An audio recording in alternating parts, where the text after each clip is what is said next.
अस्सलाम वालेकुम। कैसे हैं आप सब लोग? उम्मीद है कि खैरियत से होंगे। नावल बग जिसकी राइटर है मेहरुन्निसा शामिर, उसकी ये 12वीं एपिसोड है। तो आइए जल्दी से स्टार्ट करते हैं इस एपिसोड को बगैर किसी देर के। ये रात जालिम और शफाक थी। उस रात उमर ने नफीसा हयात को छोड़ा था। वो अपना सफरी बैग कंधे से लगाए रात के उस पहर सड़क के किनारे बैठा था। उसकी आंखें पथराई हुई थी और चेहरे के तासुरात सख्त थे। वो अजनबी नज़रों से बार बार सड़क के चारों तरफ में नज़र दौड़ाता और फिर सरहा को हाथों में गिरा देता। उसको नींद आ रही थी। वो नींद और भूख का बहुत कच्चा था। इस वक्त भी उसकी आंखें बंद होती जा रही थी जब उसके बिल्कुल पास एक बड़ी सी गाड़ी आकर रुकी। उमर फ़ौरन अलर्ट हो गया था और नींद भगाकर उठ खड़ा हुआ था। गाड़ी की पिछली सीट से एक मेहरबान चेहरे वाला आदमी बाहर आया था। उमर चुभती आंखों से उसको देखे गया। वो आदमी अब उमर के करीब आकर रुका था। क्या हुआ बरखुरदार? रात के इस पहर घर से बाहर इस सड़क पे बैठे हो? निकाले गए हो या भाग कर आए हो? वो संजीदगी और नरमी से पूछ रहे थे। उनकी आंखें उमर की आंखों से मिलती थी, संजीदा और गहरी स्याह आंखें। ना निकाला गया हूँ और ना भागा हूँ, मैं घर छोड़ कर आया हूँ। वो छोड़ पे जोर देते हुए बोला था। अच्छा, मतलब बागी हो? फिर तो तुम्हें चाहिए कि मेरे साथ चलो। मेरे पास तुम्हारे लिए एक बेहतरीन जगह है। और आपको ऐसा क्यों लगता है कि मैं इस आदमी के साथ चला जाऊंगा जिससे मिले अभी मुझे 5 मिनट भी नहीं हुए? उसका लहजा मशकूक था। ठीक है, फिर तुम बताओ, तुम्हारे माँ बाप कहाँ हैं? मैं तुम्हें ले चलता हूँ, सुलह सफाई करवा दूंगा। इस तरह रातों को घर से बाहर नहीं रहते। वो अपनायत से बोले थे। मेरे माँ बाप नहीं हैं। वो उनकी तरफ देखे बगैर बोला था। क्या यतीम हो? हाँ, शायद ऐसा ही है। वो अटका था। शायद क्यों? क्या तुम्हें यकीन नहीं है? गुफ्तगू अब दिलचस्प होती जा रही थी। मैं यहाँ अपनी पहचान ढूंढने आया हूँ और शायद अपने ख़ानदान को भी। मुझे नहीं पता मैं यहाँ क्यों आया हूँ। वो झुंझला सा गया था। आज के बाद तुम्हें सब पता होगा। मेरे साथ चलो, मेरे पास तुम्हें देने के लिए छत भी है और तुम्हारी पहचान ढूंढने के लिए ताल्लुकात भी। यकीन करो, सेफ रहोगे। कराची का सबसे अच्छा आदमी हूँ मैं। आखिर में उनका लहजा ज़रा शौक हुआ था।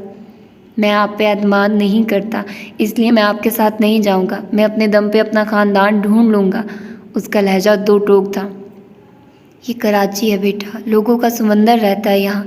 एक दूसरे को कुचल कर धकेल कर आगे बढ़ने की रेस है यहाँ। यहाँ अगर चाहते हो कि ना धकेले जाओ और ना कुचले जाओ तो मेरे साथ चलो। और किसने कहा तुम्हारी कोई मदद करेगा? मैं तो हरगिज़ नहीं। उन्होंने अपने दोनों हाथ उठा लिए थे। मैं तुम्हें फेवर दूंगा और बदले में फेवर लूँगा। अब अगर चलना है तो चलो, वरना यहाँ बैठे रह जाओगे। हर कोई मिराज सुल्तान जितना नेक दिल नहीं होता जो तुम्हारे लिए गाड़ी से उतर आए। उमर चंद लम्हे खामोशी से उनको देखता रहा। और कहाँ लेकर जाएंगे आप मुझे? तुमने खुद ही कहा तुम यतीम हो, तो फिर यतीम खाने के अलावा कहाँ लेकर जा सकता हूँ? क्यों ले जाएंगे मुझे? मैं 18 साल का हूँ, यतीम नहीं हूँ, बालिग हूँ, कमा सकता हूँ, खा सकता हूँ। आपकी खैरात क्यों लूँ? वो तेवरी चढ़ाए बोला था। मैं तुम्हें खैरात दे भी नहीं रहा। जिस तरह यहाँ बैठे खाली सड़क पे पहरा दे रहे हो, इसी तरह मेरे और ऑर्फिन्ज के गेट पे दे दिया करना और कमाई हुई रोटी खाना। उमर हयात ने मशकूक नज़रों से देखता रहा और फिर कंधे ढीले छोड़ दिए। अगर आपने मुझे डॉज देने की कोशिश की तो अच्छा नहीं होगा। और आपने मुझसे वादा किया आप मुझे फेवर देंगे। अगर नहीं दी तो मैं आपके खिलाफ़ कोर्ट में जाऊंगा। आप मुझे जानते नहीं हैं। वो उनको वार्न करता बोल रहा था। उन्होंने वादा नहीं किया था। वो लफ्ज़ों को अपनी मर्ज़ी के मतलब दे रहा था। मेराज ने तंजिया नज़रों से उसको देखा था। ब्लैक मेलर की औलाद ना हो तो उसको 100 मिस्टर उमर हयात। ओके, सो मिस्टर उमर हयात, अब चलें? मेरी बेटी अंदर सो रही है। वो मसालियत जो अंदाज में बोले थे। उमर बगैर जवाब दिए उनके साथ चलने लगा था। गाड़ी के अंदर बैठते ही मिराज सुल्तान ने एक मैसेज टाइप किया था और उसको जूनियर के नंबर पर भेज दिया था। उमर मुझे मिल गया है, वो मेरे साथ है, फिक्र मत करो तुम। उन्होंने मैसेज करके मोबाइल रख दिया था। थोड़ी देर बाद गाड़ी हेवन की तरफ रवाना थी। पिछली सीट पे बीच में मिराज सुल्तान बैठे थे। उनकी दाएं तरफ 12 साला हाले सो रही थी जिसको उन्होंने अपने सीने से लगाया हुआ था। दूसरी तरफ उमर हयात बैठा था, आंखों में भरी नींद, चेहरे पे बेजारी लिए। अलबत्ता उसने 2 बार नज़र उठाकर 12 साला हाले को देखा था, लेकिन बस रश्क की नज़र से। उसकी नींद कितनी बेफिक्र थी। Sir Umar, sir. नज़ीर के कंधा हिलाने पर वो होश में आया था। मंजर बुलबुले की तरह तहलील हुआ था। वो मेहरबान चेहरा अब उसके साथ नहीं था और यही हकीकत थी, बेहद तल्ख हकीकत। हाँ हाँ बोलो, वो नज़ीर को देखकर बोला था। सर सुबह होने वाली है, अब चलना चाहिए, अभी बहुत काम रहते हैं। उमर ने आखिरी नज़र उस कब्र को देखा था और उठ खड़ा हुआ था। मैं बहुत जल्द दोबारा आऊँगा, जब मैं सब कुछ फिक्स कर लूँगा। ओके, वो जैसे उनको तसल्ली दे रहा था। सुबह की पो फूटने वाली थी, उसको घर जाना था। अभी वाकई बहुत काम बाकी थे। सूरज की रोशनी चारों ओर फैल गई थी। पीली चमकीली धूप ने सारे को अपनी लपेट में ले रखा था। हर गुजरते लम्हे धूप की गर्मी और तपिश बढ़ती जाती थी। उसी वक्त उमर हयात अपने बंगले की 4 दीवारी का जंगला पार करता अंदर दाखिल हुआ। उसकी आंखें सुर्ख थी। वो रात भर सोया नहीं था और अभी अंदर जाने पे एक और आजमाइश उसके लिए तैयार थी। ये सोच ही उसको थका देती थी। वो आते ही उस कमरे की जानिब गया था जहाँ हाले थी। दरवाज़ा अंदर से लॉक था। उसने दस्तक दी, 1 बार, 2 बार, 3 बार और फिर आवाज़ लगाई, 1 बार, 2 बार, 3 बार। अब जवाब न दारुद। अब कि वो परेशान हुआ था और बुलंद आवाज़ में हाले को पुकारता ज़ोर ज़ोर से दरवाज़ा बजाने लगा। लेकिन अंदर से कोई जवाब ना पाकर वो भागकर कमरे के लॉक की चाबी ले आया था। उसने कांपते हाथों से लॉक में चाबी घुसाई। उसका दिल बुरी तरह से धड़क रहा था। वो जैसे ही लॉक खोलकर अंदर आया, उसको लगा जैसे किसी ने उसकी रूह खींच ली हो। हाले उसी चाय गिरे फर्श पे बेसुध पड़ी थी। एसी की ठंडक से कमरा जैसे बर्फ हो रहा हो। वो दीवानावार हाले की तरफ लपका था। उसके होंठ नीले पड़ रहे थे। उसका जिस्म तप रहा था। वो बुखार से भिनक रहा था। वो उसको आवाज़ें दे रहा था, उसके चेहरे को थपथपा रहा था। हाले ने ज़रा की ज़रा आंखें खोली थी, लेकिन उमर को करीब देखकर उसने फिर रुख मोड़ लिया था। उमर ने फ़ौरन मोबाइल निकाला था और एक नंबर डायल किया था। वो तेज़ तेज़ बोल रहा था। हाले को बस उसके होंठ हिलते मालूम होते थे। उसको देखते देखते वो एक बार फिर होशो खुर्द से बेगाना हो गई थी। उसकी आंख अब सुई की चुभन से खुली थी। वो खाली जहन से छत को देखे जा रही थी। डॉक्टर उसके बाजू में कनोला लगा रहा था। उसे अपना सारा जिस्म टूटता महसूस हुआ। उसका जिस्म ज़रा सा हिलने से भी कासिर था। डॉक्टर अब उमर से कुछ कह रहा था जिसे वो गौर से सुन रहा था। उमर सर, आपकी मिसेज़ ने किसी बात का बहुत गहरा सदमा लिया है। इनकी ज़्यादा से ज़्यादा केयर करें और इनको टेंशन ना दें। इनका बुखार थोड़ी देर तक उतर जाएगा। इसके बाद आप इन्हें कोई नरम ग़िज़ा खाने को दें। यकीनन इन्होंने कल से कुछ खाया नहीं है, जिसकी वजह से इनको कमज़ोरी हो रही है और इसी वजह से वो बेहोश भी हो गई। अगर कुछ प्रॉब्लम हो तो मुझे कॉल कीजिएगा। उमर ने उनका शुक्रिया अदा किया था और उनको दरवाजे तक छोड़ कर आया था। थोड़ी देर बाद हाले को होश आ गया था। शानू उसके पास बेड पे बैठी उसको चम्मच के साथ सूप पिला रही थी। हाले खामोशी से पी रही थी। उसका रंग जर्द था, आंखें सूजी हुई, सुर्ख भूरे लंबे बाल कंधों पे फैले थे। वो 2 दिनों की भूखी थी। इस वक्त वो कुछ भी खा लेती। भूख वाहिद चीज़ है जो गम या खुशी नहीं देखती। उमर दरवाजे की ओर से खड़ा उसको देख रहा था। इस कैमरे से जो कुछ उसको मिला था उसने उमर के हवास मुअत्तल कर दिए थे। वो ये सब कुछ हाले को कैसे दिखाएगा। उसी वक्त हाले ने उसको दरवाजे की ओर में खड़े देख लिया था। तभी उसकी आंखों में नफरत भरने लगी। उसने शानों का बढ़ा हुआ हाथ बुरी तरह झटका था। निकल जाओ यहाँ से, वो शानों को देखे बगैर बोली थी। उसकी नज़रें अब भी उमर पे जमी थी। बीबी जी, थोड़ा सा सूप पी लें, आप बेहतर हो जाएंगी, वो लजाजत से बोली थी। मैं अगर एक बार कह दूँ जाओ तो चली जाया करो, मुझे मुलाजमों पे चिल्लाना पसंद नहीं है, वो अब के नरमी से बोली थी। शानू खामोशी से बर्तन समेटती चली गई थी। उमर अब दरवाजे की चौखट पे खड़ा था, सीने पे बाजू बांधे, नरम सी नज़रों से हाले को देखता। मुझे सस्पेंड कर दिया गया, आपने कल जो बयान दिया इसकी वजह से। अब मुझ पे इंक्वायरी बैठेगी और फिर शायद तभी मैं बहाल हो सकूं। उसके लहजे में कोई दुख नहीं था, वो बस संजीदगी से बता रहा था। मुझे तुम्हारी शक्ल देखने का और तुम्हारी आवाज़ सुनने का कोई शौक़ नहीं है। मेरे सामने कम से कम आया करो। जब जब तुम्हें देखती हूँ तुम्हें कत्ल करने का इरादा मजबूत हो जाता है। आपके वालिद साहब जज थे ना, वो उसको देखता उसके करीब आता कह रहा था। आपको इतना तो पता ही होगा कि किसी को सज़ा सुनाने से पहले उसको सफाई का मौका दिया जाता है, उसके खिलाफ सबूत देखे जाते हैं, उसके खिलाफ गवाहियाँ ली जाती हैं, फिर कहीं जाकर उसको मुजरिम करार दिया जाता है। आप अब बताइए, आपके पास क्या सबूत है, कौन सी गवाही है, क्या चीज़ मुझे मुजरिम साबित करती है? वो सुकून से पूछ रहा था। हाले बेड से उठी थी। नकाहत और दर्द की वजह से उसे खड़ा नहीं हुआ जा रहा था। सर बुरी तरह घूम रहा था, लेकिन वो अपने पैरों पे जोर दिए खड़ी रही। वो अब उसके बिल्कुल सामने खड़ी थी, बाजू सीने पे लपेटे, आंखों में चुभन लिए। मेरी शादी से कुछ दिन पहले तुम मुझे प्रपोज करते हो, फिर अचानक मैं अपनी शादी की रात पॉलर से अगवा हो जाती हूँ और सीसीटीवी फुटेज में और किसी और जगह भी कोई सुराग नहीं मिलता। मेरी फैमिली को अस्पताल का इजाज़तनामा, हमारी तस्वीर और वो वीडियोस मौसूल होती हैं जो कि मेरे लिए मुतनाज़ है। और इन सब तस्वीर और वीडियोस में मैं तुम्हारे साथ हूँ। सुबह को मैं तुम्हारी गाड़ी की डिग्गी में नीम मुर्दा सी पड़ी होती हूँ और वो गाड़ी तुम्हारे घर में होती है। तुम सारी रात मंजर से गायब होते हो। ये सारा काम इतनी परफेक्शन से होता है कि किसी को एक सुराग नहीं मिलता। तुम्हारे अलावा उमर, तुम्हारे अलावा इतनी परफेक्शन से कौन काम कर सकता है? तुम अगर ये कहोगे कि मेरी चच्ची, तो तुम झूठ बोलोगे। वो इल्ज़ाम लगा सकती हैं, मेरे अगवा का प्लान भी बना सकती हैं, लेकिन वो क्रिमिनल नहीं है।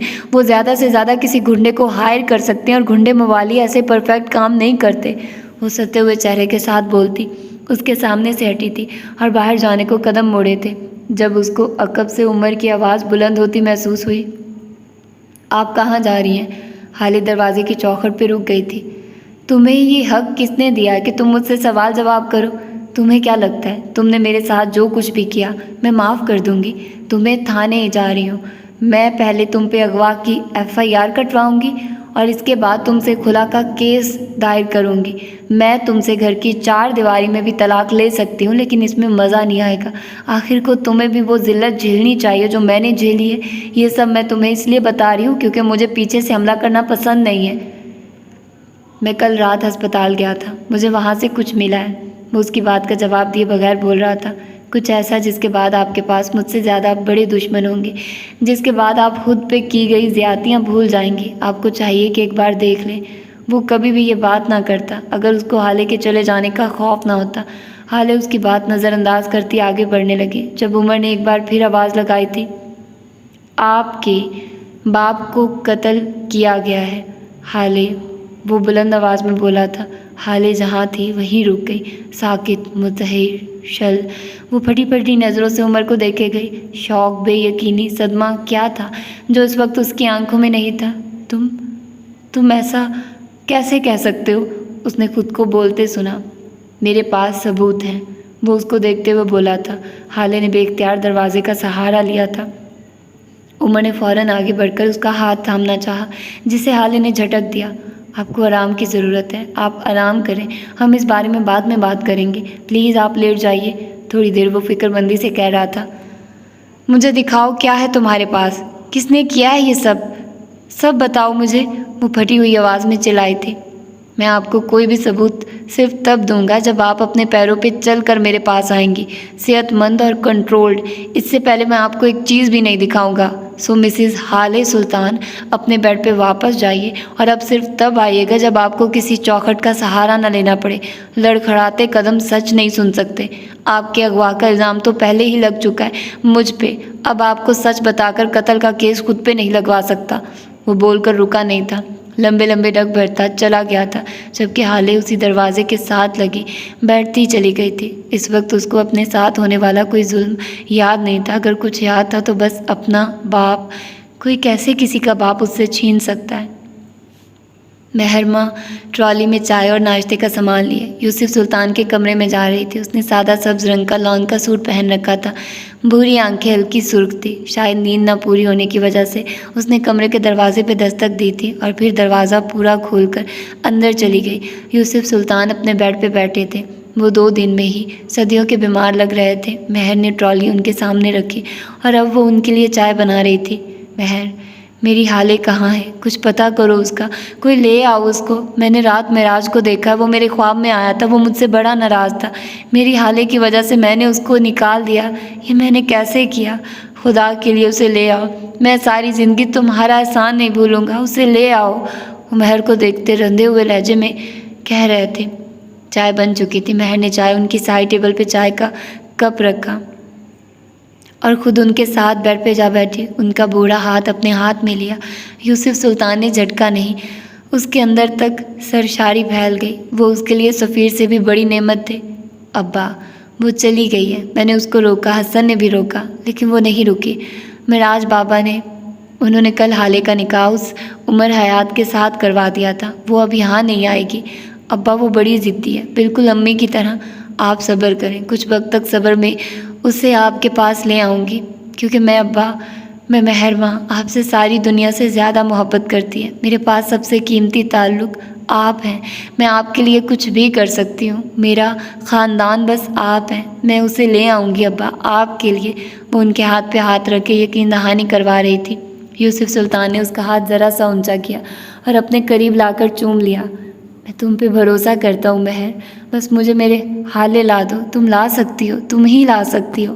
मेहर मशल रह गई। बिल्कुल साकिन, उसने अपना सांस तक रोक लिया था। अब्बा ने मुझसे ये कहा, वो इतनी हल्की आवाज़ में बोली थी कि बामुश्किल खुद सुन पाए। मेहर तुम बताओ ना बेटा, वो कैसी है, ठीक तो है ना? कल तुम मुझसे मिली थी ना? उनकी आवाज़ बेताब थी। अब्बा वो जल्दी नॉर्मल हो जाएगी। वो उनको दिलासा देती जाने को उठ खड़ी हुई थी। कहाँ जा रही हो तुम? उसको उठते देख वो हरासा से हो गए थे। अब्बा मेरा वक्त ख़त्म हो गया, आपने मुझे इतना ही वक्त दिया था। अब हम शाम की चाय पे मिलेंगे। मुझे सारी तरतीब याद है, वो नरमी से कह रही थी। उसके लहजे में बेपनाह मोहब्बत थी। लानत भेजो तरतीब पे। तुम यहाँ बैठो मेरे साथ, मुझसे बातें करो, हाले की बात, मिराज की बात, मत जाओ तुम।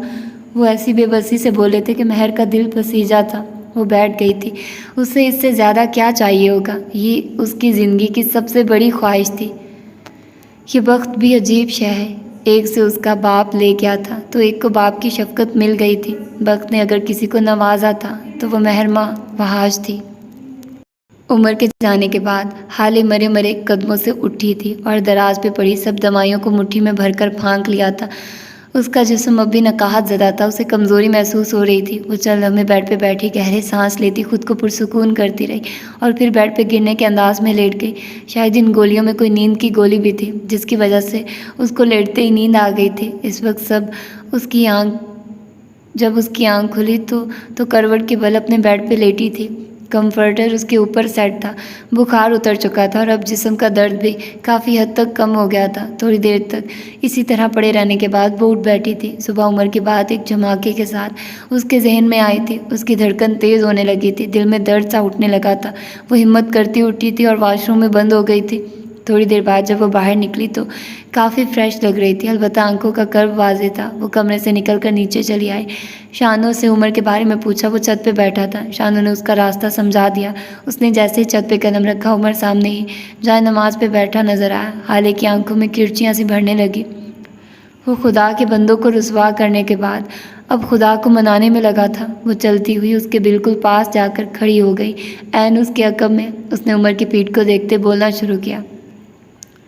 बाबा कहते थे, हकूक़ुल अबाद में हेरा फेरी करने वाले हकूक़ अल्लाह भी नहीं निभा सकते। अल्लाह से मोहब्बत करने के लिए ज़रूरी है कि उसकी मखलूक से मोहब्बत करो, उनके हक़ ना खाओ, उन पे जुल्म ना करो, उसकी बनाई हुई चीज़ों से मोहब्बत करो, जिनसे वो मोहब्बत करता है उनसे मोहब्बत करो। अल्लाह ने मुझे बड़ी मोहब्बत से बनाया होगा, वो मुझसे भी 70 माओ जितनी मोहब्बत करता होगा। तुम मेरे साथ जुल्म करके अब अल्लाह के आगे कैसे खुद को क्लियर करने आए हो?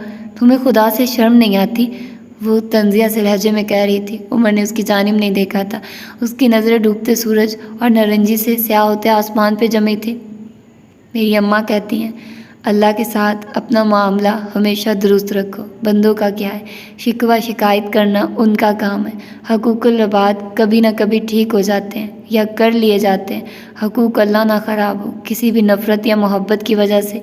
जो अल्लाह 70 माओ से ज़्यादा मोहब्बत करता है, वो बंदों के दिल आपके लिए नरम कर ही देगा, उनसे आपके मामलात दुरुस्त करवा ही देगा, आपके दिल से भी मोहरे हटा देगा। बस शर्त यह है कि उसको ना छोड़ो, उससे ताल्लुक़ जोड़े रखो, दर्द में, मुसीबत में, गम में, खुशी में, हमेशा। और बात अगर शर्म की है तो अम्मा कहती हैं, अल्लाह से कुछ भी कहने में शर्म ना महसूस करो।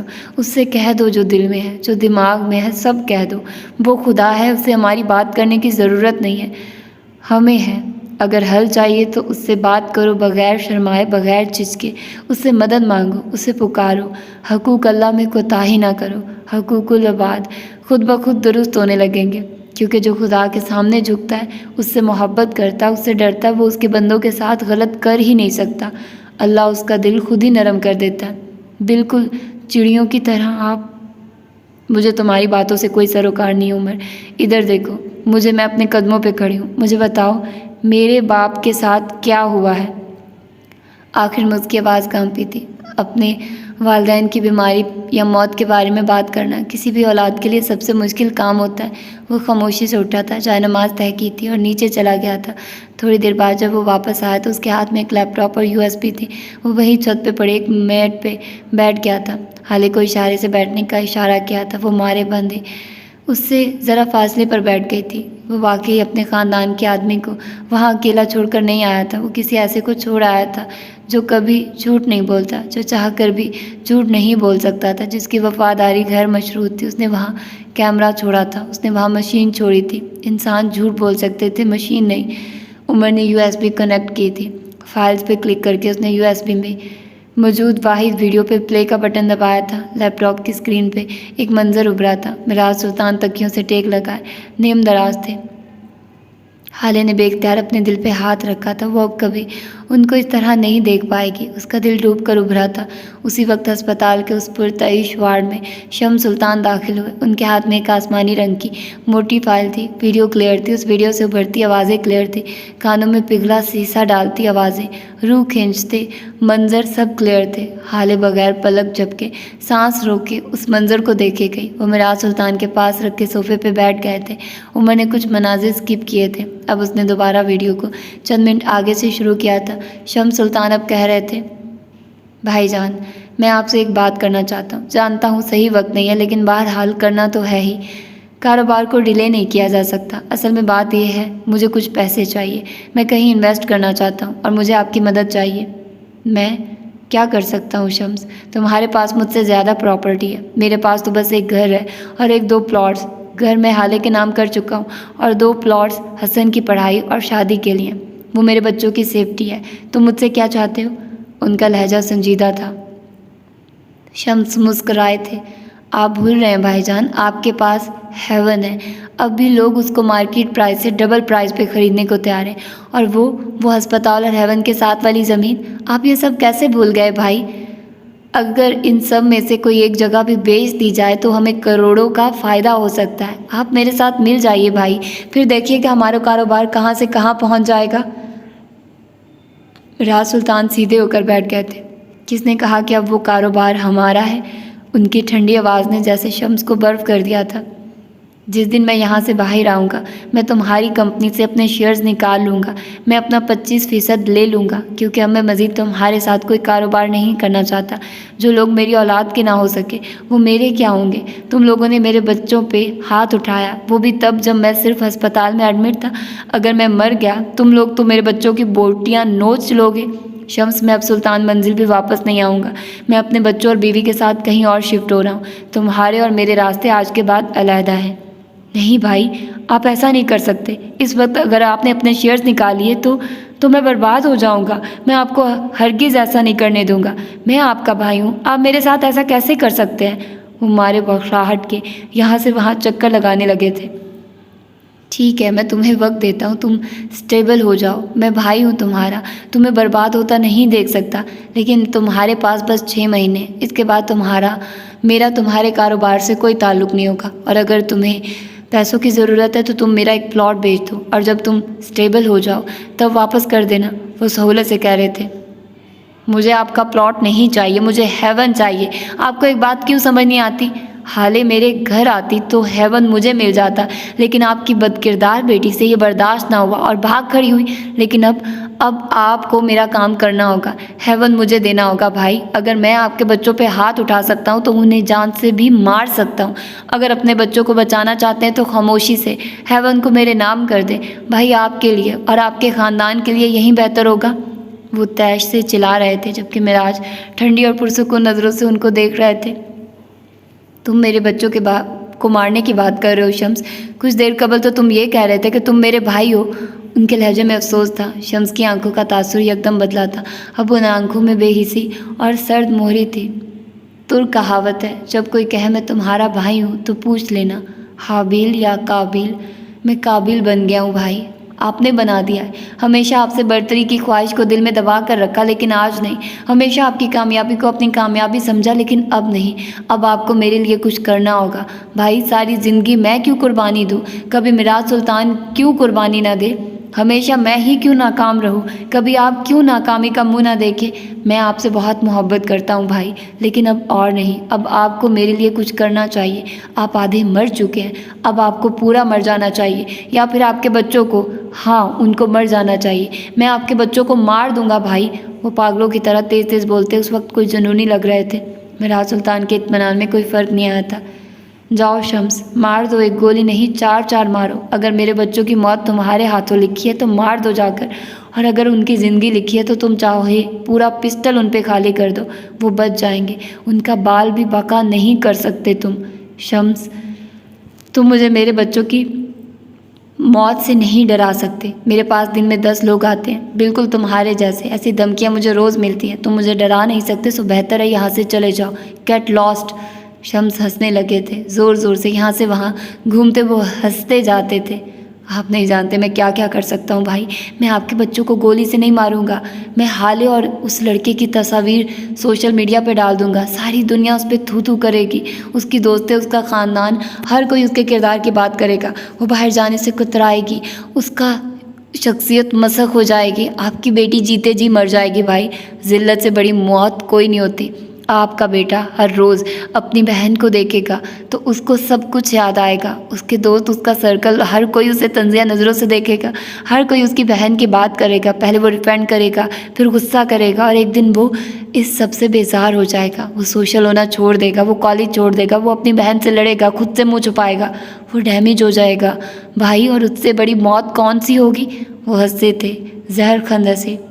आपको चाहिए कि हेवन को खामोशी से मेरे नाम करें भाई। आपको चाहिए कि अब आप कुर्बानी दें, या तो अपने बच्चों की या फिर अपनी जायदाद की, क्योंकि अब शम्स सुल्तान को कोई रोक नहीं सकता।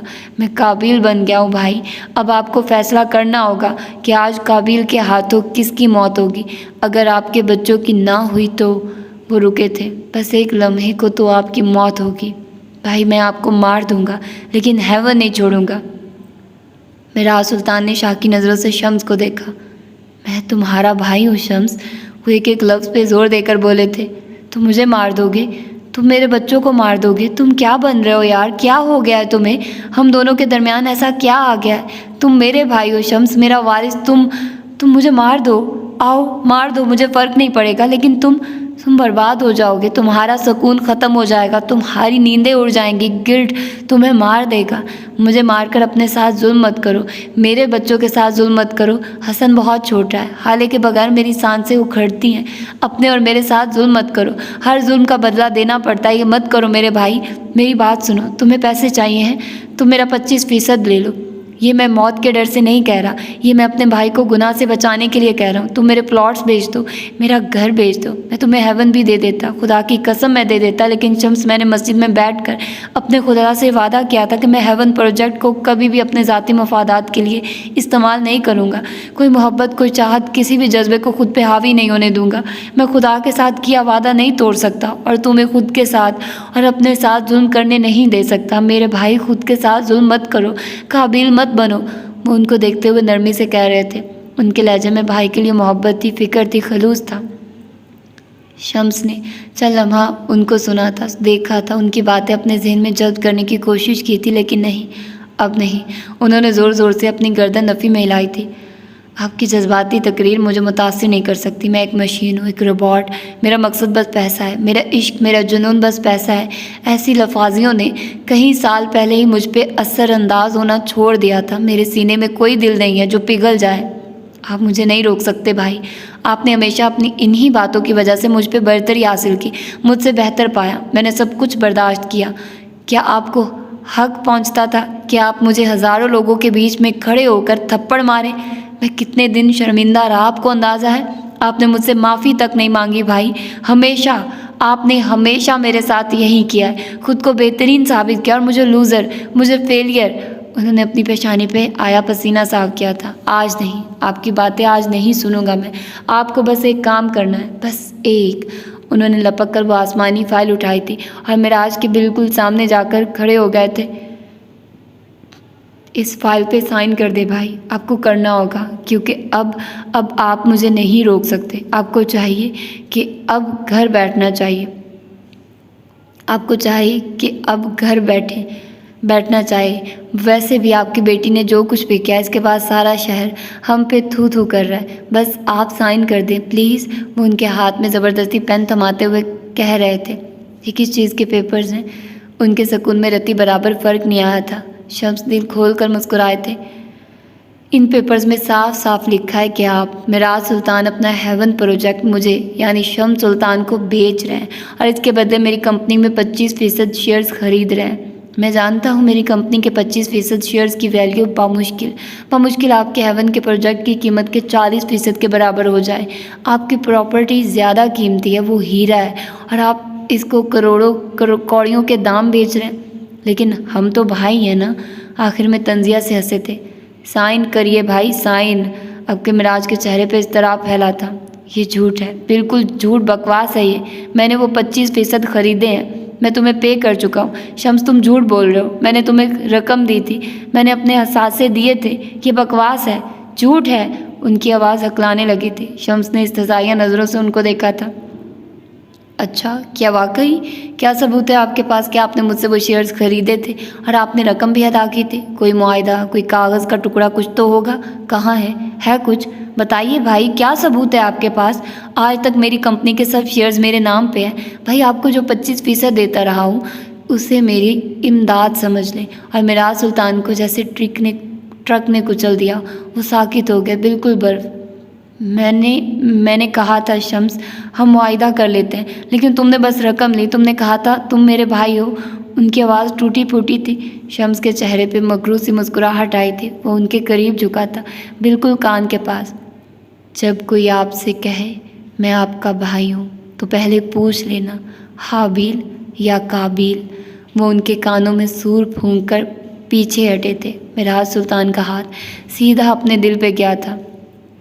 कई साल कबल जब मिराज सुल्तान ने शम्स से उनकी कंपनी, जो कि यूसुफ सुल्तान के नाम थी लेकिन विरासत में शम्स के हिस्से में आनी थी, अभी उसकी कागजी कार्रवाई नहीं हुई थी, इस कंपनी के शेयर्स खरीदने चाहे थे, तब शम्स ने उनसे कोई मुआहिदा नहीं किया था। बस लफ्जी बातें हुई और मिराज सुल्तान ने सारी रकम शम्स के हवाले कर दी। कंपनी से मिलने वाला मुनाफे का 25% मिराज सुल्तान को मिल जाया करता था। मिराज के सीने में दर्द शुरू हो गया था। वो अपने सीने पे हाथ रख के दौरे होने लगे। उनका सांस अखड़ रहा था। डॉक्टर को बुलाओ शम्स, मुझे दर्द हो रहा है। उमर को बुलाओ शम्स, उमर को बुलाओ, बहुत दर्द हो रहा है। शम्स भाई जाओ, डॉक्टर बुलाओ शम्स। मेरा माल गज़ब नहीं कर सकते तुम, खासी मत बनो। मेरे बच्चों का हक है ये। मेरा हसन वो छोटा है बहुत, मुझे मरने मत दो। डॉक्टर को बुलाओ। हाले कि क्या होगा शम्स, मेरे बच्चे रुल जाएंगे। डॉक्टर को बुलाओ, हसन बहुत छोटा है। उनके अल्फाज टूटे फूटे थे। दर्द शदीद था। वो अपने सीने को मसल रहे थे। उनका चेहरा सुर्ख होने लगा था, जिस्म पसीने से शराबूर था। शम्स बहुएं भींचे उनको देखे गए। आपका दामाद आ ही जाएगा भाई, लेकिन आज आपको साइन करने ही होंगे। शम्स ने उनके हाथ में ज़बरदस्ती पेन थमाई थी और फाइल अपने हाथ में ले रखी थी। मिराज के हाथ से पेन छूटा था। उनके हाथ कांप रहे थे। वो बार बार नफ़े में सर हिलाते थे। उमर बुलाओ, डॉक्टर को बुलाओ। शम्स मैं भाई हूँ तुम्हारा, दर्द हो रहा है, बुलाओ डॉक्टर को। लेकिन शम्स तो जैसे उनकी सुन ही नहीं रहे थे। उन्होंने मिराज के सीने पे दबाव डालकर उनको अस्पताल के बेड पे धक्का दिया था। वो अपने सीने पे हाथ रखे नीम मुर्दा से गिर गए थे। उनकी आंखों में शौक था, बेयकीनी थी, बेबसी थी, गुस्सा था। वो उठ नहीं पा रहे थे। उन्होंने खुद को आज तक इतना कमज़ोर महसूस नहीं किया था। वो उठ के शम्स को दूर हटाना चाहते थे, लेकिन हिलने जुलने से इनकारी थे। शम्स उनको गिराकर खुद उन पे हावी हो गए थे और उनका एक हाथ पकड़कर उसमें एक बार फिर पेन थमाया था। अब की बार उन्होंने मिराज का हाथ छोड़ा नहीं था, बल्कि अपने हाथ से उसको पकड़ रखा था। मिराज सुल्तान के जिस्म से जैसे सारी तवानाई निकल गई थी। वो बेदम होकर गिर पड़े। उनका दिल रुकने लगा था। दर्द ऐसा था कि अल अमान। शम्स ने उनका हाथ पकड़कर एक जगह साइन किया था। वो सारा दिन साथ होते थे, उनकी साइन से वाकिफ़ थे। ये हेवन के कागजात थे। उन्होंने सफ़ा पलटाया था और एक और मतलूबा जगह साइन किया था। ये हेवन से मलहका ज़मीन के कागज़ थे। सफ़े पलटे थे और 2 आखिरी साइन हुए थे, ये हेवन अस्पताल और हेवन स्कूल के कागजात थे। शम्स पीछे हट चुके थे, उनका काम हो गया था। मिराज सुल्तान की उम्र भर की कमाई लूट चुकी थी। शम्स सुल्तान ने फातिहाना नज़रों से उस आसमानी फाइल को देखा था और एक नज़र मिराज सुल्तान की बेजान वजूद को भी देखा था। एक लम्हे को, बस एक लम्हे को उनका दिल डूबा था, लेकिन अगले ही लम्हे उनकी आंखें सफाक हो गई थी, हर किस्म के जज्बात से हारी। उसी वक्त वीडियो बंद हो गई थी। लैपटॉप की स्क्रीन तारीक हो गई थी। लैपटॉप की स्क्रीन को देखती हाले के काटो तो लहू नहीं बदन में वो शशदर सी बैठी थी। उसका सारा जिस्म कांप रहा था, उसकी आंखें फटी की फटी रह गई थी। वो शॉक्ड थी, उसके बाप को घेर कर मारा गया था। वो कर्ब की इंतहा पे थी। पास बैठे उमर के तासुरात सपाट थे, अलबत्ता उसकी आंखों का जख्मीपन दिल दहला देता था। हाले का शौक और गिल्ट ख़त्म हो गया था और अब कबूल करने का मरहला था। उसने कबूल कर लिया था, उसका बाप मर गया है। हाले की आंखों में हल्की सी नमी आई थी, फिर उसकी आंखें डुबडुबाई थी और यकदम उसकी आंखों से पानी का रेला सा बहने लगा। वो ज़ोर ज़ोर से रोने लगे, जैसे बच्चे रोते हैं। उमर उसको रोते हुए देखता रहा। उसे आज ये आंसू बुरे नहीं लगे थे, आज ये आंसू नेमत लगे थे। बाबा, बाबा, मेरे बाबा मर गए, वो मर गए उमर। तुमने देखा वो मर गए, उनको मार दिया गया, हमें यतीम कर दिया गया। मेरा भाई यतीम हो गया, मैं यतीम हो गई, मेरे बाप को मार दिया। अल्लाह, अल्लाह, कोई ऐसा कैसे कर सकता है? कोई किसी के बाप को कैसे मार सकता है? अल्लाह, मैं कहाँ जाऊँ? मेरा बाप मर गया। या अल्लाह, कोई ऐसा कैसे कर सकता है? मेरा बाप मर गया, वो तो मेरे चचा थे, वो ऐसा कैसे कर सकते हैं? अल्लाह। वो आसमान की तरफ देखते हुए ज़ोर ज़ोर से रोती जाती और कहे जाती, मेरा दिल बंद हो रहा है। अल्लाह, कोई किसी के बाप को कैसे मार सकता है? आप ऐसा कैसे होने दे सकते हैं? किसी का बाप कैसे मार सकता है कोई? आप कैसे ऐसा होने दे सकते हैं? ये जुल्म है। अल्लाह, आप किसी को कैसे मुझ पे जुल्म करने दे सकते हैं? क्यों अल्लाह, मैं ही क्यों? मेरा ही बाप क्यों? वो चीख रही थी, वो रो रही थी। उसका बाप मर गया था, ये गम था। उसके बाप को कत्ल किया गया था, ये नासूर था, और नासूर कभी ख़त्म नहीं होता। ये 1-2 कमरों का छोटा सा अपार्टमेंट था। दीवारों पे जहाँ बजा लगी पेंटिंग्स लगी थी, छोटा सा लाउंज और ओपन किचन, बस यही नरमीन और नूह की सारी दुनिया थी। उनके वालिदैन एक कार क्रैश में मर गए थे, तब नूह 15 साल का था और नरमीन 6 साल की। तब से लेकर अब तक नूह और नरमीन की सारी जिम्मेदारी उनके खालू फ़हीम मिर्ज़ा पे आ चुकी थी। वो दोनों इस वक्त लाउंज में रखे सोफ़े पे बैठे चाय पी रहे थे। जब डोरबेल बजी, नूह चाय के कप को मेज़ पे रखता दरवाजे की तरफ बढ़ गया, लेकिन उसको दरवाज़ा खोलने की ज़रूरत नहीं पड़ी। याकूत अपने हाथ में मौजूद कार्ड से दरवाज़ा खोलकर अंदर आ गया था। नूह को देखते हुए उसने कार्ड हवा में लहराया था। उसने सफ़ेद सिल्क शर्ट के साथ सफ़ेद ही जीन्स पहन रखी थी, बाल जल से पीछे को जमाए वो काफ़ी अच्छा लग रहा था। ब्रो, तुम्हें आने की क्या ज़रूरत थी? मेरे पास कार्ड तो था, ख्वामखा ज़हमत की तुमने, वो मसनूई अफसोस से कह रहा था। नूह खामोशी से उसको देखता रहा। क्यों आए हो यहाँ? क्या काम था? उसका लहजा बेलचक था। यार, उस एसपी को सस्पेंड कर दिया गया है, सेलिब्रेशन पार्टी दे रहा हूँ मैं, इनवाइट करने आया हूँ तुम्हें।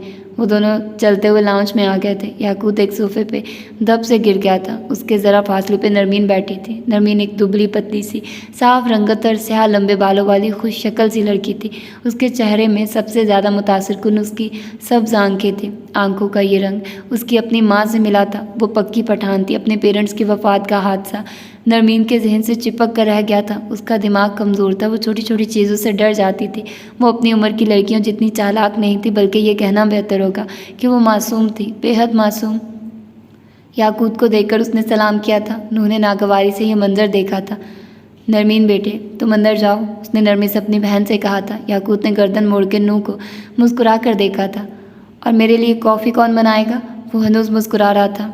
मैं बना देती हूँ याकूत भाई, नरमीन हल्की आवाज़ में बोली थी। तुम कितनी स्वीट हो यार, वो खुश दिली से बोला था। मेरी बहन तुम्हारी नौकर नहीं है जो तुम्हारे लिए चाय कॉफ़ी बनाती रहे, नूह अखड़ लहजे में कह रहा था। तुम अंदर जाओ नीरू, मैं कॉफ़ी बना दूंगा बेटा। नरमीन खामोशी से अपने कमरे की जानिब बढ़ गई थी। याकूत ने अपने पैर उसी छोटी सी मेज़ पे कैंची की सूरत रख लिए थे, जहाँ कुछ देर कबल पी गई चाय के कप रखे थे। नरमीन नौकर नहीं है, लेकिन तुम तो हो ना? अच्छा, नौकर ना सही, मेरे बॉडीगार्ड, मेरे कीपर तो हो ना? जाओ तुम कॉफ़ी बनाकर लाओ मेरे लिए।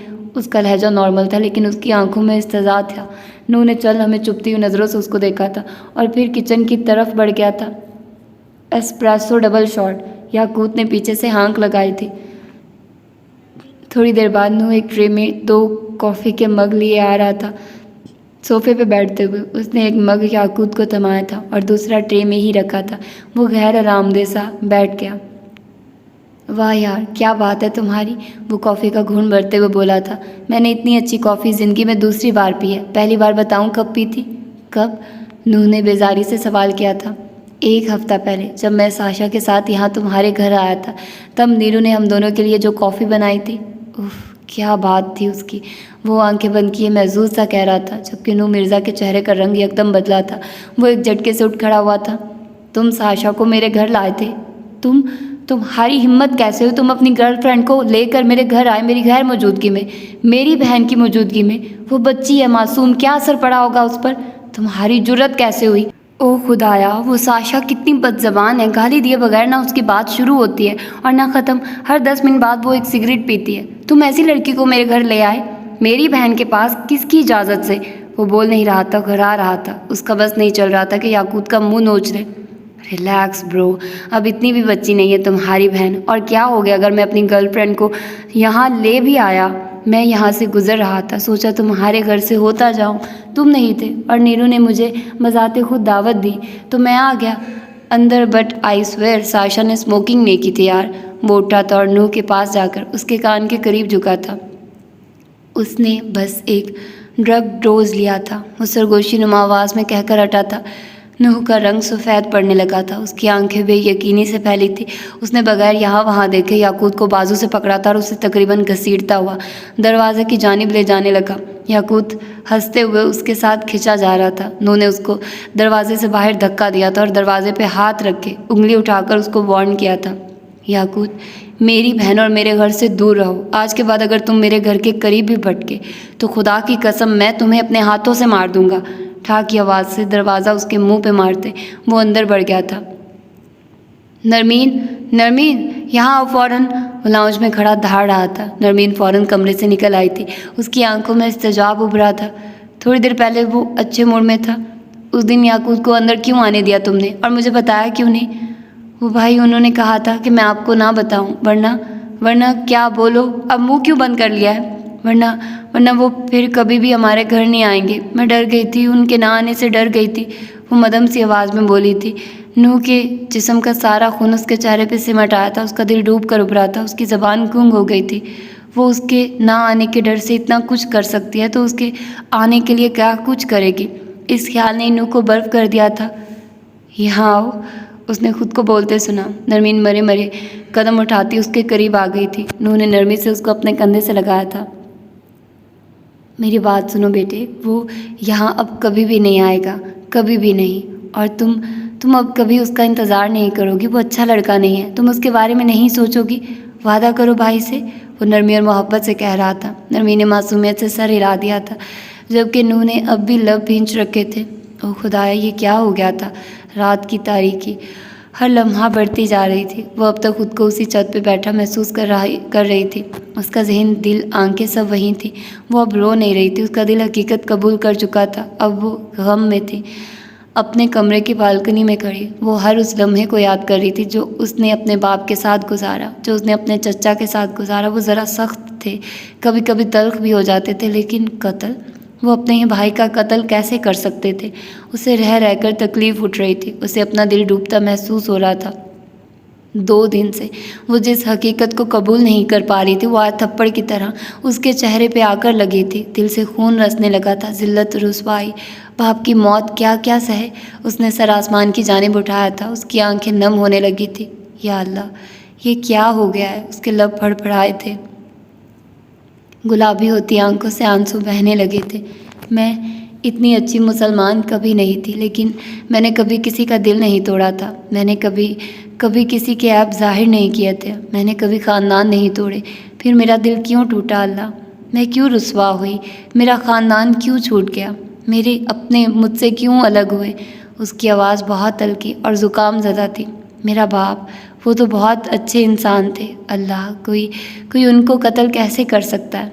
उनका भाई, मेरे चचा, वो कत्ल कैसे कर सकते हैं? अल्लाह, मैं क्या करूं, कहाँ जाऊं? मेरे दिल में शदीद दर्द है अल्लाह, मुझे सब्र दे, मेरे भाई को सब्र दे, मेरे भाई को। वो कहते कहते रुकी थी, ठटकी थी, उठ खड़ी हुई थी। उसका भाई अब भी वहाँ था, उसके बाप के कातलों के करीब। या अल्लाह, उसका भाई। वो आंखों को खुश्क करती लड़खड़ाते कदमों से कमरे से बाहर आई थी। हर चीज़ जैसे स्लो मोशन में हो रही थी। वो सीढ़ियाँ उतर रही थी, वो पैर कहीं रख रही थी और पड़ कहीं रहा था।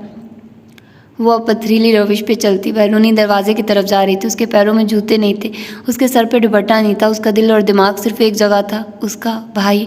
वो उसके बाप के कातलों के करीब था, बेहद करीब। उसकी आंखों के आगे सारे मंजर धुंधले पड़ रहे थे, उसका चेहरा गीला था, न जाने क्यों। वो अब दरवाज़ा खोल रही थी, कोई उसे कुछ पूछ रहा था, उसका चेहरा भी धुंधला था। वो शायद उम्र का कोई मुलाजिम था। हाले ने हाथ के इशारे से उसको दरवाज़ा खोलने का कहा। उसकी ज़बान जैसे मफलूज हो गई थी। वो आदमी अब फिर उससे कुछ कह रहा था। हाले नहीं सुन रही थी, वो कुछ भी नहीं सुन रही थी। उसकी समाअतों में एक ही फिक्रा गूंज रहा था, आपके बच्चों को मर जाना चाहिए भाई। उसकी आंखों में एक ही मंजर था, उसके बाप का अस्पताल के बेड पे पड़ा बेजान वजूद। उसे बाप से ज़बरदस्ती साइन लेता उसका चचा। उसी वक्त उसे उमर अपने करीब आता दिखाई दिया। वो कुछ परेशान सा था। हाले को देखकर फिक्रमंदी से उसके करीब आया। वो अब कुछ पूछ रहा था। घर, हसन, चलो मेरे घर, मेरे भाई को। उसके अल्फाज टूटे फूटे थे, उसकी बातें बेरब थी। उमर ने तफक्कुर से उसको देखा था और फिर नीचे झुका था, अपने जूते उतारकर बारी बारी उसके पैरों में डाले थे। वो साकिन खड़ी थी। ओके ओके, इजी हो जाइए, हम चल रहे हैं, मैं साथ चल रहा हूँ। वो खड़े होते हुए उसको तसल्ली दे रहा था, गार्ड से कुछ कह रहा था। हाले ने आंखें बंद करके खोली थी, रुके हुए आंसू बह निकले थे। मंजर साफ हुआ था। वो अब उमर के साथ गाड़ी में बैठी थी। वो बार बार नज़रें मोड़कर उसको देखता था। वो नहीं देख रही थी, उसे कुछ दिखाई नहीं दे रहा था। उसे अपने भाई के पास जाना था, जल्दी जल्द। हारून शाहिद गाड़ी की चाबी हाथ में लिए नीचे जा रहा था जब नवाल बेगम ने उसको रोक लिया। आज उसने सादा सी भूरी सलवार कमीज़ पहन रखी थी, ग्रे आंखों में उदासी थी। अगर आज हाले उसके साथ होती तो उसकी पेंटिंग देखकर कितनी खुश होती, वो बस सोच ही सका। कहाँ जा रहे हो तुम? नवाल उसको देखते हुए पूछ रही थी। बहुत ज़रूरी काम है, वहीं जा रहा हूँ, उसने बहाना बनाया था। और ये ज़रूरी काम यकीनन हाले सुल्तान होगी। उनके लहजे में तंज नहीं था, वो बस पूछ रही थी। नहीं मामा, मैं उसका सामना नहीं कर सकता, उसको बहुत तकलीफ़ दी है मैंने। मैं उसको वक्त देना चाहता हूँ और वो इस वक्त बहुत बड़े गम में है। मेरा जाना ठीक होगा भी कि नहीं, वो हाइपर हो जाएगी, वो खुद को नुकसान नहीं पहुँचा ले। मैं उससे माफ़ी मांगना चाहता हूँ, लेकिन मुझे लगता है ये वक्त नहीं मुनासिब। तुम्हें किसने कहा है तुम उससे माफ़ी मांगो जाकर, या फिर उसके तुम्हें बुलाने का इंतज़ार करो? कौन कहता है उसे वक्त दो? वो संजीदगी से कह रही थी। क्या मतलब? वो मुतअज्जिब हुआ। दोस्त की खुशी में उसकी मर्ज़ी से जाओ, लेकिन दोस्त के गम में अपनी मर्ज़ी के बगैर भी जाओ। वो धक्का देकर निकाले तब भी जाओ, वो गालियाँ दे तो सुनते रहो, वो मारे तो मार खा लो, क्योंकि वो गम में है और गम सोचने समझने की सलाहियत छीन लेता है। अगर गम को सुना ना जाए तो वो नासूर बन जाता है और नासूरों के साथ ज़िंदगी बहुत मुश्किल हो जाती है। बेटे, अपने मुफाद, अपनी माफ़ी के लिए मत जाओ, उसके दिल को हल्का करने के लिए जाओ, उसको सुनने जाओ। हारून ने तल्खी से सर झटका था। आपको लगता है वो मुझे सुनाएगी, मुझसे बात करेगी, वो मुझसे नफ़रत करती होगी? ना सुनाए, ना कहे कुछ, ना तुम कुछ कहो। दोस्त की मुसीबत या गम में उसके साथ बैठना भी बहुत होता है। वो बोले ना बोले, उसको एक आसरा होगा, एक सहारा होगा कि मेरे पास मेरा दोस्त है। बेटे, दोस्तों से नफ़रत नहीं की जाती, और कर रहे हो तो कभी सच्ची दोस्ती की ही नहीं होगी। आपका दोस्त वो वाहिद इंसान होता है जो आपके साथ गलत भी कर दे तो आप खुद को समझाते हो, तसल्ली देते हो कि उसकी कोई मजबूरी होगी, कोई वजह होगी। आप कभी उसको ब्लेम नहीं करते हो, करते होगे उसके मुंह पे, लेकिन दिल में नहीं। दिल में आप हमेशा उसके हक़ में बोलते हो। दोस्तों के दरमियान दूरियां आ जाती है, प्रॉब्लम आ जाते, इख्तलाफात आ जाते, लेकिन नफ़रत नहीं। नफ़रत दोस्ती में कभी नहीं आती। तुमने देखा होगा, हम सब देखते हैं, महसूस करते हैं। हमारा कोई बिछड़ा हुआ, कोई पुराना, कोई नाराज़ दोस्त जब सामने आता है तो दिल बेख्तियार उसके गले लगने को चाहता है, उससे बात करने को चाहता है। हाँ, हम नहीं करते, दिल को डपट देते हैं, समझा देते हैं, लेकिन दिल चाहता ज़रूर है। मतलब वो मुझसे नफ़रत नहीं करती मामा, मैं उसको सुन लूँगा, जो कुछ वो कहेगी, जो भी बोलेगी मैं सब सुन लूँगा, बस वो एक बार मुझे खुद के करीब तो आने दे। नवाल उसको देखकर मुस्कुराई थी। तुम्हें लगता है सुनना आसान होता है? बिल्कुल नहीं, सुनना बहुत मुश्किल होता है। सुनना बहुत ज़र्फ़ का काम होता है। सुनाने वाले को आप पूरे के पूरे मौजूद चाहिए, होता है सुनाने वाले को आपकी तवज्जो चाहिए होती है, वो आपसे अपनी मर्ज़ी के एक्सप्रेशन चाहते होते हैं, वो आपकी दिलचस्पी नोट करता है, वो आप पे गौर करता है। और जहाँ कहीं सुनाने वाले को ये लगा कि आप सुन नहीं रहे तो वो सुनाना छोड़ देता है। और जब कोई आधे में सुनाना छोड़ दे तो गम को नासूर बनने में 1 सेकंड से भी कम का वक्त लगता है। ये ना सुनना खुद कश्तियाँ करवा देता है, ना सुनना कत्ल करवा देता है, ना सुनना किसी की ज़िंदगी ख़राब कर देता है। ये ज़ख्मों को नासूर बनाता है। किसी के ज़ख्मों को नासूर ना बनने दो बेटे। अगर नहीं सुन सकते तो सुनने की अदाकारी भी मत करो, वो नरमी से कहकर चली गई थी। जबकि हारून कहीं सोचों में घिरा वहीं खड़ा रह गया। ये काम इतना आसान नहीं था जितना उसने सोचा था। गाड़ी जैसे सुल्तान मंजिल के बाहर आकर रुकी, हाले फ़ौरन से पहले उतरती दरवाजे की तरफ बढ़ी थी। इससे पहले वो अंदर जाती जब उसको रोक लिया गया। मैडम प्लीज़ रुक जाइए, आप अंदर नहीं जा सकती, शम्स साहब का हुक्म है और सफ़ीर साहब ने मुझे सख्ती से मना कर रखा है। प्लीज़ मैडम, मेरी नौकरी का सवाल है, वो लजाजत से कह रहा था। ज़्यादा बकवास ना करो, आराम से दरवाज़ा खोलो वरना अभी खोपड़ी खोल दूंगा, उमर करीब आता बरहमी से कह रहा था। हाले ने हाथ के इशारे से उसको रोक दिया था। ठीक है, मैं अंदर नहीं आ रही, आप अंदर जाकर हसन को बुला दें या फिर यहाँ से किसी मुलाजिम को फ़ोन कर लें, वो नॉर्मल लहजे में कह रही थी। आप इसकी बात सुन रही हैं? इसके बाप का घर है जो अंदर नहीं जाने देगा। हाँ, अभी देखता हूँ मैं इसको, उमर ने बोलते हुए गार्ड को गर्दन से दबोच दिया था। बोल, अब अंदर जाने देगा या नहीं? वो उस पर घुरा रहा था। जब हाले ने उसको छुड़वाने की कोशिश की थी। तुम इसे छोड़ोगे या मैं चली जाऊँ? क्यों मेरी मुश्किलात बढ़ा रहे हो? जान क्यों नहीं छोड़ देते? वो बुलंद आवाज़ में बोली थी। उमर की गिरफ्त उसकी गर्दन पे ढीली पड़ी थी। वो एक झटके से उसको छोड़ता ज़रा दूर जाकर खड़ा हो गया था। गार्ड अब खांसने लग गया था। थोड़ी देर बाद जब वो नॉर्मल हुआ तो उसने अंदर कॉल करके हसन को पैगाम भेज दिया था। तकरीबन 5 मिनट बाद हसन सुल्तान मंजिल का महलनुमा दरवाज़ा खोलता बाहर आया था। हाले को देखकर मुतफक्किर सा आगे बढ़ा था। तुम इस वक्त यहाँ? सब ठीक है? ये क्या हालत बना रखी है? ओह, क्या तुम मेरे पास वापस आ रही हो? तुम इसे छोड़ कर आई हो? बोलो ना। उसने आते ही सवालात की बौछार कर दी थी। हाले खामोश रही। हसन की नज़र उसके कंधे से होती ज़रा फासले पे खड़े उमर हयात पे गई थी। उसकी आंखों की जोत बुझ गई थी। तुम इस वक्त क्यों आई हो? अब कि उसका लहजा भी तासुर था। हाले ने लपक कर उसके हाथ थामे थे। तुम्हें लेने आई हूँ। हसन, ये जगह सेफ़ नहीं है, तुम मेरे साथ चलो, मैं तुम्हें यहाँ से दूर ले जाऊँगी। तुम समझ रहे हो ना, ये जगह, यहाँ के लोग, ये सब कुछ ठीक नहीं है, तुम सेफ़ नहीं हो, तुम मेरे साथ चलो, यहाँ ख़तरा है, यहाँ कुछ भी ठीक नहीं है, हमें यहाँ से जाना होगा। वो उसके हाथ पकड़े जल्दी जल्दी बोल रही थी। हसन उसी संजीदगी से उसको देखता रहा। और ये जगह क्यों सेफ़ नहीं है, बताना पसंद करोगी? तुम्हारी जान को ख़तरा है हसन, मैं इस वक्त तुम्हें समझा नहीं सकती, तुम यहाँ सेफ़ नहीं हो, बस ये समझ लो। मेरे साथ चलो प्लीज़, ये वक्त सवाल जवाब का नहीं है, तुम समझते क्यों नहीं? वो चल हमें हाले को देखता रहा। अपने हाथ नरमी से छुड़वाया और फिर कहने लगा, ठीक है मैं चलता हूँ, जहाँ तुम कहोगी वहाँ चले जाएंगे। ओके। हाले ने फ़ौरन इस्बात में सर हिलाया था। उमर बेजारी से ये सारा मंजर देखे गया। जज साहब की औलाद और इतने सीधे तरीके से मान जाए, हो ही नहीं सकता।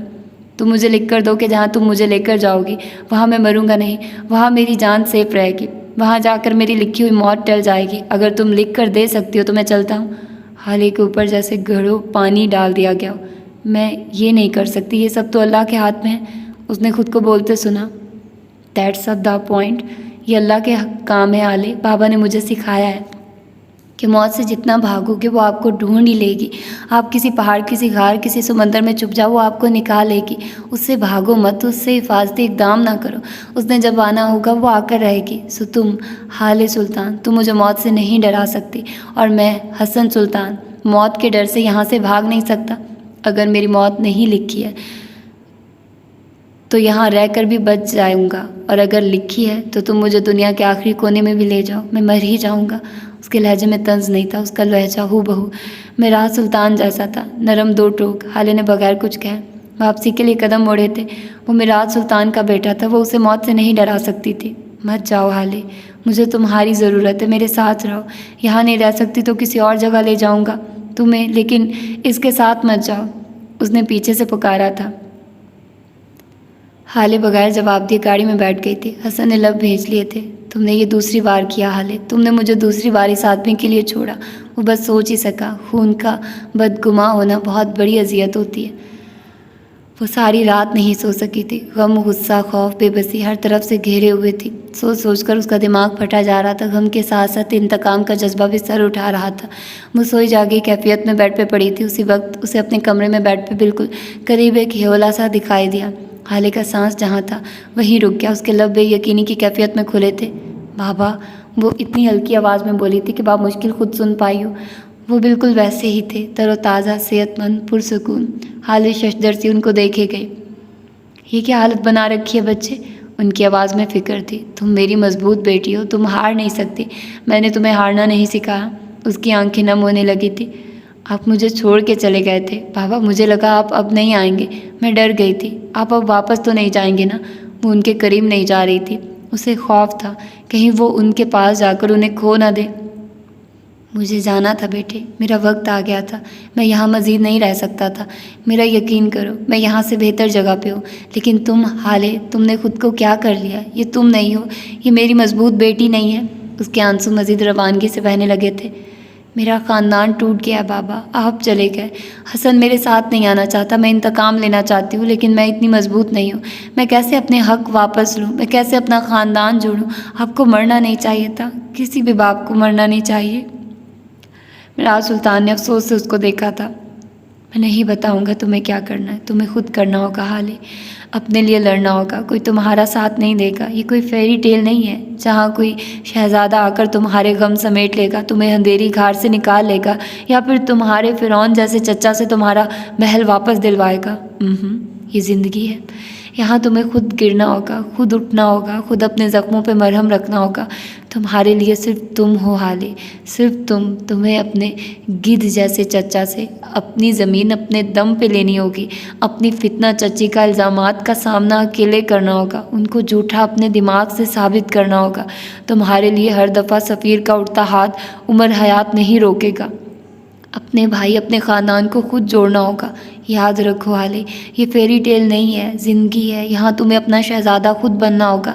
इंतकाम के पीछे मत जाओ, ये सुकून छीन लेता है। अपने हक के पीछे जाओ, ये ज़िंदगी निडर बना देता है। तुम फेरी टेल की सिंड्रेला नहीं हो जिसके पीछे कोई जो जूता लेकर आएगा। तुम्हें अपने कदमों पे खुद ठहरना होगा। तुम रेपेंजल नहीं हो, तुम्हें कोई महल की कैद से निकालने नहीं आएगा। तुम्हें अपनी दुनिया अपनी आंखों से देखनी होगी। तुम स्नो वाइट नहीं हो जिसकी माँ के जादू से बचाने के लिए 7 बोने आएंगे। तुम्हें अपना ख़ानदान खुद बचाना है। तुम्हें अपनी बका की जंग खुद लड़नी होगी। तुम्हें काम लड़की हो बेटा, तुम्हें अपनी कहानी का शहज़ादा खुद बनना होगा। तुम हाले सुल्तान हो। मैंने तुम्हें सहारों के साथ चलना नहीं सिखाया। मैंने तुम्हें ज़ख्मी टांगों के साथ लड़खड़ा कर चलना ज़रूर सिखाया, लेकिन जहाँ कहीं कोई भी तरहम से हाथ देकर आगे बढ़ाना चाहे, इस हाथ को झटका भी सिखाया, झटकना भी सिखाया। वो बेहद नरमी से कह रहे थे। हाले ने गुलाबी पड़ती आंखों से उनको देखा था। और उमर, आपने उसे मेरे साथ क्यों भेजा है? वो मुस्कुराए थे। उमर शहज़ादा नहीं है बेटे, उमर कहानी का दूसरा विक्टिम है। ये उसके बका की जंग भी है। जहाँ आज तुम हो, कहीं साल पहले वो यहाँ से गुजर चुका है। तुम दोनों इस जंग को साथ लड़ोगे तो जीत जाओगे, अलग हो जाओगे तो काट दिए जाओगे, कुचल दिए जाओगे। साथ रहना सीखो, साथ लड़ना सीखो। मैं बार बार तुम्हारे पास नहीं आ सकता, मेरे पास इतना ही वक्त था, मुझे जाना होगा। तुम उमर को मत छोड़ना, कभी नहीं, कभी भी नहीं। हिला मधम होकर गायब हो गया था। हाले मतवेश से चलाने लगे थे। मैं आपके बगैर नहीं रह सकती, मैं कुछ नहीं कर सकती। मैं फेरी टेल की शहज़ादी हूँ। मेरे लिए कोई किसी को भेज दे बाबा, या फिर आप आ जाएं। आप मेरा सपोर्ट सिस्टम थे, आपको आ जाना चाहिए बाबा। वो चीख मारती एक झटके से उठ बैठी थी। उसका सारा जिस्म कांप रहा था। एसी के बावजूद उसका सारा बदन पसीना पसीना हो गया था। उसने यहाँ वहाँ देखा, हरासा नज़रों से, मतलाशी नज़रों से। वह बेड से उठकर दीवानावार खिड़की की जाने भागी थी। उसका बाप नहीं था, वो कहीं नहीं था। वो वहीं ज़मीन पर बैठती चली गई। उसके आंसू एक बार फिर रवानी से बहने लगे थे। आंसुओं का बहना अज़ियत नहीं होती, उनको पूछने के लिए किसी का ना होना अज़ियत होती है। उमर के बंगले का सबसे बड़ा और नफीस कमरा वो था जिसमें उमर रहता था। किंग साइज़ लकड़ी का सादा बेड जिस पे किसी किस्म की कोई डिज़ाइन नहीं थी। वो सादा था, बिल्कुल सादा। कमरे में एक तरफ बड़ा सा सोफ़ा रखा था, सुरमई रंग का। खिड़कियों पे लगे पर्दे भी ग्रे थे, बेड की शीट भी ग्रे। इस कमरे में एक वाहिद सफ़ेद चीज़, मार्बल का सफ़ेद फर्श था। दीवार गिर अलमारियाँ भी ग्रे रंग की थी। शायद उसे इस रंग से बहुत प्यार था। कमरे का मालिक इस वक्त बाथरूम से बाहर आया था। उसके बाल गीले और हमेशा की तरह माथे पे बिखरे हुए थे। वो तौलिए से उनको खुश्क करता बाहर आया था। अब वो अपने बेड की दराज पे झुका कुछ ढूंढ रहा था जब उसकी नज़र एक घड़ी पे पड़ी। उसने घड़ी को हाथ में उठा लिया था और बेड के किनारे बैठ गया था और इस घड़ी पे हाथ फेरे गया। नरमी से, मोहब्बत से वो उसे देखे, दुख से, यासियत से। कभी कभी कोई बेजान चीज़, कोई नाम, कोई पुकार, कोई अच्छा या बुरा जायका, कोई बात, कोई चेहरा आपको कहीं साल पीछे माजी में ले जाकर छोड़ आता है, आप जाना चाहें या नहीं। वहाँ से आपकी वापसी तभी होती है जब आपका दिल या दिमाग वापस आना चाहे। उमर हयात को भी एक ऐसा ही लम्हा कहीं दूर, बहुत दूर माजी में ले गया था, शायद अच्छे वक्तों में या शायद बुरे वक्तों में। वो दरवाजे के सामने रखी प्लास्टिक की कुर्सी पर बैठा था, ऐसे कि सर दीवार से लगा था। फजर की अजान में 10 मिनट बाकी थे और वो अभी से सो रहा था। उसकी आंखें बंद थी, टांगें ज़रा सिकुड़ी हुई। शायद उसको सर्दी लग रही थी कि सुबह में हल्की हल्की खनकी हो ही जाती है। मिराज सुल्तान आज ही इस्लामाबाद से वापस आए थे। घर जाने के बजाय उन्होंने हेवन का चक्कर लगाना ज़रूरी समझा। वो कार से उतरकर नीचे आए, तब भी उमर दीवार से सर लगाए सो रहा था। उसके बाल माथे पे बिखरे थे, मगरूर नाक सोते हुए भी अकड़ी खड़ी थी। मिराज उसको देखकर मुस्कुराए थे। अगर ये कहा जाए कि वो घर जाने से पहले उसको देखने आए थे तो गलत ना होगा। उस लड़के से उनको पता नहीं क्यों एक उनसियत सी महसूस होती थी, जैसे कभी कहीं पहले भी मिले हों। वो उसके बचपन में भी जब उससे मिले थे, तब भी वापस जाते वक्त उमर का चेहरा उनका दिल यूं ही जकड़ लेता था। वो जा नहीं पाते थे। तभी उन्होंने नफीसा से ज़्यादा मिलना भी छोड़ दिया था। उसी वक्त उसने हल्की हल्की आंखें खोली थी और अपने बाजू पे हाथ मारा था। शायद मच्छर था। मिराज को सामने देखकर उसकी आंखें पूरी खुल गई थी। वो उठ खड़ा हुआ था, घबरा कर नहीं, शर्मिंदगी से भी नहीं, बस खड़ा हुआ था। तुम रोज़ इसी तरह सो जाते हो? उन्होंने करीब आकर पूछा था। जी बिल्कुल, जवाब फ़ौरन आया था। उसकी आंखों में सुर्खी थी, शायद नींद की वजह से। मिराज ने उसको घूर कर देखा था। बॉस के सामने अपनी गलती छुपाते हैं लड़के, झूठ बोलकर या बहाना बनाकर मुलाजमत में। ये एटीट्यूड नहीं चलता। जी बिल्कुल, उन्होंने जी बिल्कुल पर जोर दिया था। मुझे झूठ से सख्त नफरत है और बहाना मैं बनाता नहीं। रही बात मुलाजमत की, तो मैं आपका मुलाजिम भी नहीं हूँ। उसका लहजा आम था, उसमें ढूंढने से भी तल्खी या बदतमीज़ी नहीं थी, क्योंकि आपने मुझे एक बार भी पे नहीं किया। और आपको पता है मैं हर रोज़ रात को सो जाता हूँ, लेकिन आपने मुझे एक बार भी नहीं टोका। इससे साफ जाहिर होता है कि आप मुझे मुलाजिम नहीं समझते, आप मुझे फेवर दे रहे हैं। और आखिरी बात, मैंने उस दिन आपको अपनी अम्मा को मैसेज करते देख लिया था, मैं उनका नंबर जानता हूँ। सो अब आप मुझे ये बताइए कि अब मैं मुलाजिम हूँ या आप अब भी मुझे फेवर देना चाहते हैं? वो उनके करीब खड़ा उनकी आंखों में देखता पूछ रहा था। और अगर मैं कहूँ मैं फेवर दे रहा हूँ तो? उनका अंदाज पुरतजस्सुस था। उमर ने कंधे उचकाए थे। तो मैं आज ही यहाँ से चला जाऊँगा। मैं यहाँ फेवर्स लेने नहीं आया। मैं जिस मकसद के लिए आया हूँ वो खुद ही कर लूँगा। यहाँ चौकीदार बनने नहीं आया मैं। उसका लहजा बेतासुर था। मिराज खुलकर मुस्कुराए थे। तुम्हें मैं कोई पागल बुढ़ा लगता हूँ या तुम्हें लगता है कि मैं सठिया गया हूँ? मैं क्यों तुम पे रोक टोक नहीं करता? मैं क्यों तुम्हें मुलाजिम नहीं समझता? पता है क्यों? वो उसकी आंखों में आंखें डाले पूछ रहा था। ये वो वक्त था जब उमर भी उनकी आंखों में देखकर बात करता था। क्योंकि मैं तुम्हें चेक कर रहा था बेटा। मैं तुम्हें कंफर्ट देना चाहता था, मनपसंद माहौल देना चाहता था, ताकि तुम इसके आदी हो जाओ या फिर ना हो, लेकिन कम से कम मुझे ये पता चल जाए कि तुम जिस काम के लिए आए हो इसमें सीरियस हो भी कि नहीं। अगर तुम इस कंफर्ट के आदी हो जाते तो मैं कुछ ही दिन में तुम्हें अपने घर भेज देता, क्योंकि मेरे ताल्लुकात और मेरा पैसा मैं कभी ज़ाया नहीं होने देता। दूसरा, मैं तुम्हारी हाजिर दिमागी चेक कर रहा था। मुझे ये जानना था कि तुम क्या क्या चीज़ें नोट करते हो। मैंने वो मैसेज तुम्हें दिखाने को ही किया था। तुम्हें क्या लगता है आगे वाली सीट खाली होने के बावजूद मैं तुम्हें पीछे बिठाऊंगा? मैं तुम्हें नहीं टोकता था ताकि तुम नोट करो। मैं तुम्हें पे नहीं करता था ताकि तुम नोट करो। मैं तुमसे बेखबर नहीं था उमर हयात। मैं तुम्हें चेक कर रहा था। और अब मुझे लगता है कि तुम मेरा वक्त, पैसा और ताल्लुकात ज़ाया नहीं करोगे। सो अब मैं तुम्हें फेवर दूंगा, लेकिन याद रखना बदले में फेवर लूँगा। उमर आंखें सुखेड़े उनको देखता रहा और चल हमें बात बोला। खैर अब मुझे बताइए, मुझे करना क्या होगा? हम कहाँ से शुरू करेंगे? मिराज ने कंधे उचकाए थे। करना क्या है? चौकीदारी करोगे और क्या। पहले अपनी नींद से लड़ना सीख लो, फिर दुनिया से भी लड़ लेना। मैं नफीसा नहीं हूँ। उसने तुम्हें क्राई बेबी बना दिया। मैं नहीं बनाऊंगा। मुझसे अगली बार बात करो तो अपनी नींद को हरा कर बात करना, इसके बाद आगे का देखा जाएगा। वो एहसान करने वाले अंदाज में बोले थे। उमर हस्बे तवक्को भड़क गया था। तो ये था इसका, आई थिंक सो इसकी कौन सी एपिसोड थी मुझे याद नहीं। ये जो भी थी कि इसकी आज की एपिसोड है। होपफुली कि आप लोगों को पसंद आई होगी और आप लोगों ने एंजॉय किया होगा। और आज इसका रिव्यू मैं क्या ही दूँ, बहुत दुखी था। उसके बाबा की डेथ का सीन बहुत ज़्यादा दुखी था, इनफैक्ट मैं रो रही थी। और जब वो अपने बाबा से बात कर रही होती है और वो रो रही होती है और वो कहती है कि बाप को नहीं मरना चाहिए, I can't control my emotions. मुझे बहुत ज़्यादा उस वक्त रोना आया। तो अभी भी मुझे वैसे ही फील हो रहा है यार, एक तो इमोशनल बहुत ज़्यादा हो जाती हूँ मैं, तो अभी भी मेरे वही वाले सीन चल रहे हैं। तो मतलब दुखी वाले सीन थोड़ी देर पहले पड़े थे। तो फिर उसके बाद हसन का, वो मुझे लगा था कि हसन नहीं मिलने आएगा, लेकिन वो आया और फिर उसको फ़िक्र भी थी और वो, लेकिन उसने फील किया कि उसने दूसरी बार भी उसकी बहन ने उसको नहीं किया। लेकिन खैर होपफुली कि इन दोनों में मिसअंडरस्टैंडिंग ना हो। हसन वैसे तो समझदार लगता है। फिर दोस्तों वाला सीन वो बहुत मज़े का था। उसकी माँ कहती है कि दोस्तों के पास जाना चाहिए, वो सो स्वीट, मुझे बहुत अच्छा लगा। इसकी मैं रील बनाऊँगी। और अच्छा था ओवरऑल आज का एपिसोड, मुझे बहुत पसंद आया, बहुत टची था। और पहले मुझे, जब मैंने स्टार्टिंग में इसको शुरू किया था, मुझे लगा था क्या बकवास नावल है यार। मैंने जिसने मुझे सजेस्ट किया था, मैंने उससे पूछा यार ये अच्छा तो है, तो उसने कहा था कि नहीं आप ही अच्छा है, आप पढ़ें आपको अच्छा लगेगा। मैंने कहा अभी तो मुझे बहुत बुरा लग रहा है, मतलब इमेच्योर लग रहा है कि क्या वो एक अजीब सा उसका करैक्टर है लड़की का, कोई उसकी सुध बुद्धि नहीं है। लेकिन आहिस्ता आहिस्ता जब कहानी खुली तो पता चला, तो बहुत मज़ा आ रहा है और मुझे पढ़ते हुए भी बहुत अच्छा लग रहा है।